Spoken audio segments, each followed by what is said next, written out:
தமிழ்ச்சுடர் பாடல்களுக்கு வணக்கம். இன்றைய நேர்காணலில் நாம் சந்திக்கவிருப்பது சென்னை லயோலா கல்லூரி ஆங்கில இலக்கியத்துறை உதவி பேராசிரியர் திரு அஸ்வின் பரமேஷ் அவர்கள்.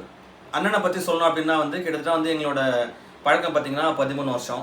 நான் லயோலா கல்லூரியில் யூஜி படிக்கும் போது அண்ணன் பிஜி படிச்சுட்டு இருந்தாங்க. அது மட்டும் இல்லாமல் அப்போவே ஆங்கில இலக்கியத்துறையோட லிட்ரரி அசோசியேஷனோட பிரசிடெண்ட்டாக இருந்தார். அதுலேருந்து எங்களோட நட்பு பார்த்தீங்கன்னா தொடர்ந்துகிட்டே இருக்குது. நான் வியந்த ஒரு சில மனிதர்களை அண்ணனும் ஒருத்தர். இவரை பற்றி சொல்லணும்னா லயோலா கல்லூரியிலே யூஜி பிஜி படித்து இன்றைக்கி அங்கேயே அசிஸ்டன்ட் ப்ரொஃபஸராக இருக்கிறது எனக்கு மிகப்பெரிய ஒரு இன்ஸ்பிரேஷனாக இருக்கார். அது மட்டும் இல்லாமல் இவரோட தனித்துவம் என்னென்னு பார்த்தீங்கன்னா நிறைய புக்ஸ் எழுதிட்டு இருக்காரு. மாணவர்களுக்கு நிறையா மோட்டிவேஷனல் ஸ்பீச், அதுக்கப்புறம் நிறையா கெரியர் கைடன்ஸ் சம்மந்தப்பட்ட நிறைய விஷயம் பண்ணிகிட்டு இருக்காரு. அண்ணனை நம்ம தமிழ் சுடரில் நம்ம வரவேற்கிறதுல ரொம்ப மகிழ்ச்சி அடைகிறோம். இன்றைய நேர்காணலில் ஐயாவிடம் கெரியர் கைடன்ஸ் பற்றி சில கொஸ்டினை கேட்கலாம்னு முடிவு பண்ணியிருந்தோம். வாங்க நிகழ்ச்சிக்கு போகலாம். வணக்கம் ஐயா. வணக்கம். தமிழ்ச்சுடர் யூடியூப் சேனல் சார்பாக என்னை நேர்காணல் செய்ய வந்திருக்கும் தம்பி நிலவழகன் அவர்களுக்கு என்னுடைய நன்றியை தெரிவித்துக் கொள்கிறேன். இப்போ இருக்கிற தேவைக்கு ஏற்ப சமுதாயம், அரசியல், கலை, இலக்கியம், அறிவியல் இந்த மாதிரியான தலைப்புகளில் உரையாடுவதற்கு ஒரு நல்ல காலமாக இந்த யூடியூப் சேனல் இருக்கிறது எனக்கு ரொம்ப மகிழ்ச்சி. இன்றைக்கி கெரியர் கைடன்ஸ் அப்படிங்கிற ஒரு டாப்பிக்கில் என்ன நேர்காணல் பண்ணுறதுக்காக தம்பி நிலவழகன் வந்திருக்காரு. இதில் அவருடைய கேள்விகளுக்கு பதிலளிக்க நான் ரொம்ப ஆவலாக இருக்கேன். நீங்கள் ஆங்கில உதவி பேராசிரியர் இருக்கீங்க. இப்போ மாணவர்களுக்கும் வேலை செய்கிறவங்களுக்கும் வேலைக்கு போகிறவங்களுக்கும் ஆங்கிலம் எந்த அளவுக்கு முக்கியமாக இருக்குன்னு நீங்கள் நினைக்கிறீங்க? கல்லூரி மாணவர்களுக்கும் ஒர்க்கிங் ப்ரொஃபஷனல்ஸ்க்கும் ஆங்கிலம் எந்த அளவுக்கு முக்கியம்? கண்டிப்பாக ஒரு நல்ல ஒரு கொஸ்டின். ஆனால் இதுக்கான ஆன்சர் நம்ம சுற்றி இருக்கிற சொசைட்டிலேருந்து நம்ம பார்க்கலாம். ஏன்னா ஆங்கிலம் அப்படிங்கிறது ஒரு குளோபல் லாங்குவேஜாக ஆகி ரொம்ப வருஷம் ஆயிடுச்சு. அப்படிங்கிற பட்சத்தில் ஆங்கிலத்துக்கான தேவை எல்லா இடத்துலையும் இருக்குது. அதை ஒரு மொழியாக மட்டும் நம்ம பார்க்காம அது ஒரு வேலைவாய்ப்புக்கான ஒரு இதாகவும் நம்ம மாற்றிக்கலாம். உதாரணத்துக்கு ஏன் சொல்கிறேன் அப்படின்னா, இப்போ ஆங்கிலம் நீங்கள் ஒரு சப்ஜெக்டாக படிக்கிறீங்க அப்படின்னா அதுக்குன்னு ஒரு சில வேலைவாய்ப்புகள் தனியாகவே இருக்குது. இப்போ உதாரணத்துக்கு சொல்லணுன்னா, நீங்கள் ஒரு கான்டென்ட் ரைட்டராக ஆகலாம். இல்லை ஒரு பிஏ எம்ஏ முடிச்சுட்டு ஒரு நெட்டு செட்டு கிளியர் பண்ணுறீங்கன்னா ஒரு பேராசிரியராகவும் நீங்கள் ஆகலாம். இல்லை பிஏ முடிச்சுட்டு நீங்கள் ஒரு பிஎட் முடிக்கிறீங்க அப்படின்னா ஒரு ஸ்கூல்ஸில் கூட நீங்கள் ஒரு டீச்சராக ஆகிறதுக்கான வாய்ப்புகள் இருக்குது. அது இல்லாமல் ஆங்கிலத்தில் நல்ல புலமை பெற்றவங்க content writer, copy writer, copy editor, ad writer, technical writer, இப்படி பலவேறு ஃபீல்ட்ஸில் நீங்கள் ஒரு ரைட்டிங் சார்ந்த ஒரு விஷயத்துக்கு போகலாம். அதுமாரி ஒரு நல்ல ஸ்பீக்கராக இருக்கீங்க அப்படின்னா ஒரு லாங்குவேஜ் ட்ரெயினராக இருக்கலாம். இப்போ ஒரு நல்ல ட்ரெயினர்ஸ் கேட்கப்பட்ட டிமாண்ட் இருக்குது. நீங்களே பார்த்துருப்பீங்க, நிறையா கார்ப்பரேட் கம்பெனிஸ்க்கு ட்ரைனிங் ப்ரோக்ராம்ஸ் கண்டக்ட் பண்ணுறதுக்கு லாங்குவேஜ் ப்ரொஃபிஷியன்சி இருக்கிறவங்கள தான் அவங்க விரும்புகிறாங்க. அதனால் ஈவன் சாஃப்ட்வேர் கம்பெனிஸ்க்கு லாங்குவேஜ் ட்ரெயினராக இருக்கிறதுக்குன்னே தனி போஸ்டிங் இருக்குது. நீங்கள் ஒரு லாங்குவேஜ் ட்ரெயினராக போகிறீங்கன்னா குறைஞ்சது 50,000 60,000 நீங்கள் சம்பாதிக்க முடியும். அது ஒரு நல்ல ஆப்பர்ச்சுனிட்டி. ஃபர்தராக நீங்கள் இது முடிச்சுட்டு பிஏல லிட்ரேச்சர் முடிக்கிறவங்க ஒரு எம்பிஏ படிக்கிறாங்க அப்படின்னா நீங்கள் ஒரு ஹெச்ஆராக ஆகிறதுக்கு வாய்ப்புகள் இருக்குது. ஸோ நல்ல லாங்குவேஜ் இருக்கிறவங்க சேல்ஸ் அண்ட் மார்க்கெட்டிங் துறைகளில் தனித்து தெரிவாங்க. ஏன்னா அதை பொறுத்த வரைக்கும் நெகோஷியேஷன் ஸ்கில்ஸ் ரொம்ப தேவை.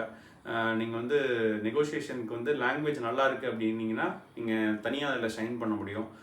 அது இல்லாமல் அப்ராட் போகிறதுக்கு ஃபார் எக்ஸாம்பிள் நீங்கள் ஐஏஎல்டிஎஸ் மாதிரி எக்ஸாம் நீங்கள் எழுதணும் அப்படின்னா ஆங்கிலத்தில் நல்ல புலமை தேவை. இப்போ இன்ஜினியரிங் ஸ்டூடெண்ட்ஸுமே நிறையா வெளியில் போகிறதுக்கு இந்த எக்ஸாம்ஸ்லாம் கிளியர் பண்ண வேண்டியது இருக்குது. அப்படிங்கிற பட்சத்தில் இங்கிலீஷ் லாங்குவேஜில் நாலேஜ் இருக்கிறது உங்களுக்கு எல்லா வகையிலையுமே ஹெல்ப்ஃபுல்லாக இருக்கும். ஒர்க்கிங் ப்ரொஃபஷனல்ஸுமே ஒரு ஃப்ளூயண்ட்டாக அவங்க ஒரு இங்கிலீஷ் பேசுகிறாங்க அப்படின்னா அவங்களுடைய இம்ப்ரெஷன் ரொம்ப எஃபெக்டிவாக இருக்கும். இன்டர்நேஷ்னல் லெவலில் அவங்க பல்வேறு துறைகளை சார்ந்தவங்களோட கலந்துரையாடும் போது நல்ல மொழி அறிவு இருக்குது அப்படின்னா அவங்களும் உங்களை நல்லா மதிப்பாங்க. அந்த வகையில் English it's a prerequisite, it's a must. அதனால் எல்லாருமே ஆங்கில அறிவை வளர்த்துக்கிறதுக்கான முயற்சிகள் இறங்கணும்.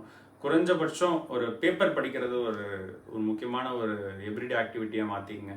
நல்ல ஆங்கில நாளிதழ் படிங்க. தினமும் ஒரு 2 புது வார்த்தைகள் கற்றுக்குங்க. அது உங்களை அறியாமலே உங்களுக்கு ஒரு கான்ஃபிடென்ஸ் கொடுக்கணும்னு நான் நினைக்கிறேன். இப்போ யூபிஎஸ்சி, டிஎன்பிஎஸ்சி, நெட் செட் இது மாதிரி எக்ஸாம்ஸ் இருக்குது. இந்த எக்ஸாம்ஸ் இலக்கியம் படித்த ஒரு ஸ்டூடெண்ட் எந்த மாதிரி முறையில் அணுகணும்? இலக்கியம் படித்த மாணவர்கள் UPSC UPSC, TNPSC, net set அந்த மாதிரி தேர்வுகள் எப்படி ஈஸியாக கிளியர் பண்ண முடியும்? அதுக்கு ஒரு முக்கியமான விஷயம் இருக்குது. இப்போ ரீடிங் காம்ப்ரிஹென்ஷன் அப்படிங்கிறது இந்த எல்லா தேர்வுகள்லையுமே உங்களுக்கு இருக்கும். ஸோ ரீடிங் காம்ப்ரிஹென்ஷனுக்கு வந்து லாங்குவேஜ் நல்லா இருக்குது அப்படின்னா உங்களால் ஒரு ஒரு குறைவான நேரத்தில் நிறையா கேள்விகளுக்கு பதில் அளிக்க முடியும். குறிப்பாக இப்போ யூபிஎஸ்சி மாரி தேர்வுகளில் பார்த்தீங்கன்னா கேள்விகள் வந்து பெரும்பாலும் இங்கிலீஷ் அப்புறம் ஹிந்தியில் தான் இருக்கும். அப்போ வந்து உங்களுக்கு இங்கிலீஷ் நாலேஜ் நல்லா இருக்குது அப்படின்னா நீங்கள் வந்து ஒரு குறைவான நேரத்தில் அந்த கேள்வியை காம்ப்ரிஹெண்ட் பண்ணிவிட்டு அதுக்கான விடைகளை உங்களால் கொடுக்க முடியும். அந்த பட்சத்தில் வந்து யூபிஎஸ்சி தேர்வுக்கு வந்து ஆங்கிலம் ஒரு ரொம்ப தேவையான ஒரு மொழியாக இருக்குது. தமிழில் நிறைய பேர் இப்போ படித்து எழுதுகிறாங்க, வாழ்த்துக்கள். ஆனால் பெரும்பான்மையானவர்கள் வந்து இங்கிலீஷ் மீடியத்திலே படிச்சுட்டு வர்றதுனால அவங்களுக்கு வந்து ஆங்கிலத்தில் இருக்கிற அறிவு வந்து இந்த எக்ஸாம்ஸ் கிளியர் பண்ணுறதுக்கு ரொம்ப உதவியாக இருக்கும். அதேமாரி டிஎன்பிஎஸ்சிலையும் பார்த்தீங்கன்னா ஆங்கிலம் மற்றும் தமிழில் வந்து கேள்விகள் இருக்கும். அதுக்கு வந்து ஆங்கிலத்தில் நல்ல அறிவு இருக்கும்போது உங்களால் அதை ஒரு குறைவான நேரத்தில் உங்களால் அது பதில் அளிக்க முடியும்.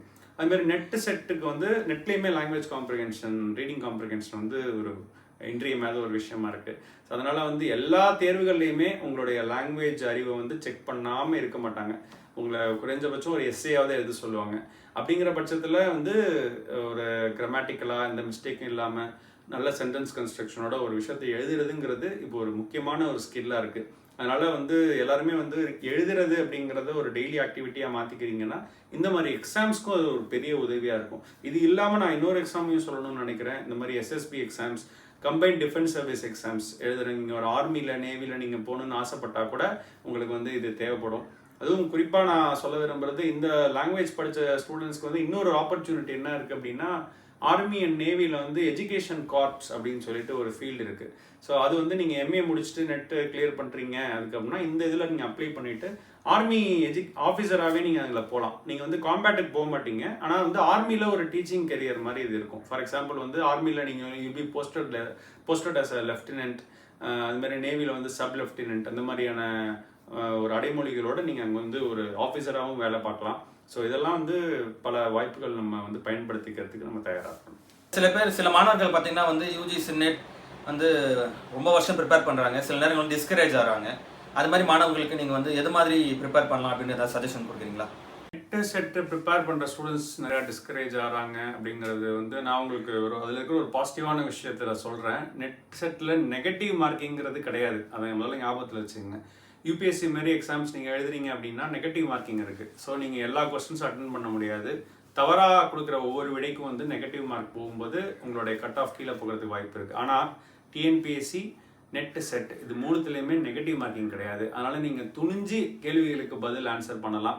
ஸோ ஒரு சில நேரங்களில் உங்களுக்கு சரியான விடை தெரியலனாலும் எலிமினேஷன் டெக்னிக் யூஸ் பண்ணி சில நேரம் நம்ம கெஸ் பண்ணுறதுல கூட நம்ம சரியான விடைகளை கொடுக்க முடியும். அதனால் வந்து நீங்கள் மனம் தளராமல் கன்சிஸ்டண்ட்டாக ப்ரிப்பேர் பண்ணணும். ஒரு 3லேருந்து 4 மாதம் நீங்கள் நெட்டுக்கு ப்ரிப்பேர் பண்ணிங்கனாலே உங்களால் ஈஸியாக கிளியர் பண்ண முடியும். அதுலேயும் முக்கியமாக குரூப் ஸ்டடி இருக்குது அப்படின்னா ரொம்ப ஈஸி. ஏன்னா நீங்கள் வந்து சிலபஸ் ஈஸியாக பிரிச்சுக்கிட்டு ஒவ்வொரு டாப்பிக்கு ஏற்ற மாதிரி நீங்கள் ப்ரிப்பேர் பண்ணிவிட்டு கலந்துரையாடும் போது அந்த டாபிக் ஈஸியாக கவர் பண்ண முடியும். அது மாதிரி நெட்டுக்கு வந்து எனக்கு தெரிஞ்சு ஒரு 2-3வது அட்டெம்ப்டில் சுலபமாக கிளியர் பண்ண முடியும். முதல் அட்டெம்ப்ட்லேயே நிறையா கிளியர் பண்ணுறவங்களும் இருக்காங்க. நல்லா தெரிஞ்சுங்க, இது வந்து ஒரு eligibility test, it's not a competitive examination. Eligibility எக்ஸாம்ஸ்க்கும் காம்படிட்டிவ் எக்ஸாம்ஸ்க்கும் டிஃப்ரென்ஸ் இருக்குது. நெட்டு வந்து ஒரு எலிஜிபிலிட்டி எக்ஸாமுங்கிறதுனால உங்களை நீங்களே அப்டேட் பண்ணிக்கிறீங்க அப்படின்னா உங்களால் ஈஸியாக அதை கிளியர் பண்ண முடியும். அதனால் நெட்டுக்கு ப்ரிப்பேர் பண்ணுற எல்லா மாணவர்களுக்கும் என்னுடைய வாழ்த்துக்களை தெரிவிச்சுக்கிறேன். நன்றி ஐயா. இவ்வளோ நேரம் வந்து நீங்கள் தமிழ் சுடருக்காக பொறுமையாக வந்து உங்களோட பதிலை சொன்னதுக்கு. இன்னொரு நிகழ்ச்சியில் சந்திப்போம். நன்றி.